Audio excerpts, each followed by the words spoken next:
नमस्कार, आप देख रहे हैं साधना न्यूज और मैं हूं आपके साथ सानिया सिंह। तो चलिए सीधे रुक करेंगे खबरों की तरफ।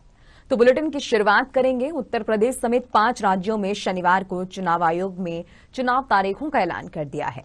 उत्तर प्रदेश की 403 विधानसभा सीटों पर 7 चरणों में चुनाव होंगे। यूपी में पहले चरण से लेकर 5वें चरण की वोटिंग 10, 14, 20, 23 और 27 फरवरी को होगी। वहीं 6वें और 7वें चरण की वोटिंग 3 और 7 मार्च को होगी। इसी बीच चुनाव आयोग के इस निर्णय के बाद प्रदेश के पार्टी प्रवक्ताओं ने चुनाव आयोग को लेकर अपनी अपनी प्रतिक्रियाएं दी। उत्तर प्रदेश की जनता बेसब्री से इंतजार कर रही थी चुनाव के तारीखों का, क्योंकि उसने जो भारतीय जनता पार्टी का 5 साल का जो उसने दर्द झेला है, भारतीय जनता पार्टी की सरकार ने 5 साल तक जो उत्तर प्रदेश की जनता को दर्द दिया है, महंगाई, बेरोजगारी और कोविड काल में लोग जिस तरह से परेशान हुए हैं, अब वो वोट के माध्यम से इसका बदला लेगी और 2022 में 22 साइकिल की सरकार होगी, भारतीय जनता पार्टी की विदाई होगी। देखिए, चुनाव आयोग ने जो भी डायरेक्शंस दिए हैं, भारतीय जनता पार्टी उन पूरे डायरेक्शंस को पूरी तरह से पालन करने के लिए एकदम तैयार है।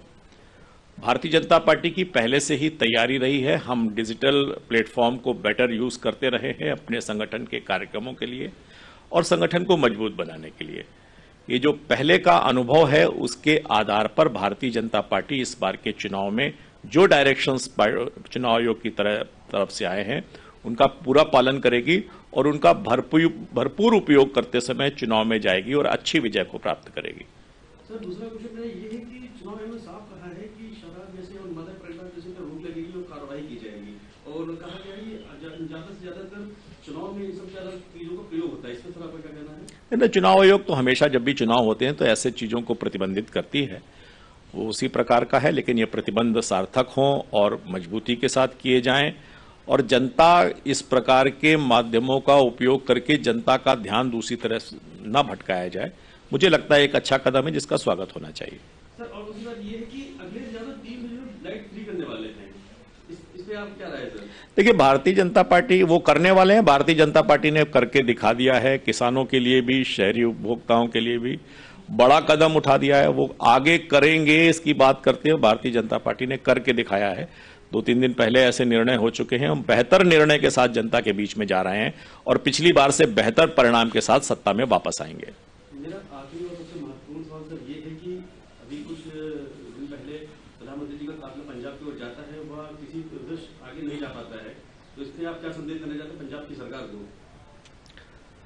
देखिए, देश के प्रधानमंत्री का काफिला जाता है तो मुझे लगता है कि वो भारतीय जनता पार्टी के नहीं है, देश के प्रधानमंत्री हैं।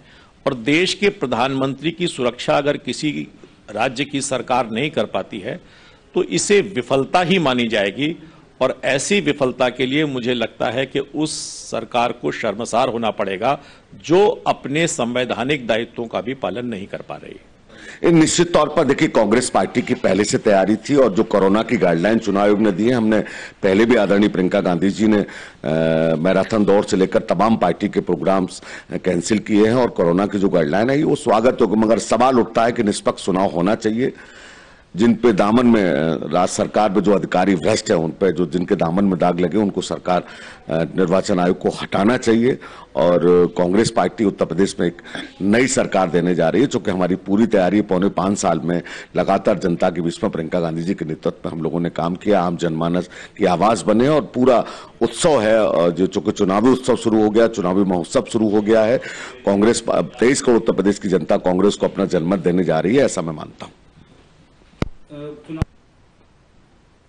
जिसको लेकर कि आप ऑनलाइन भी अपना नामांकन निश्चित तौर पर वर्तमान परिस्थितियां हैं, अभी बहुत सारी गाइडलाइन आई है, पढ़ने को मिलेंगी, मगर हम स्वागत करते हैं चुनाव को। मगर जिनके दामन में दाग लगे उन भ्रष्ट अधिकारियों को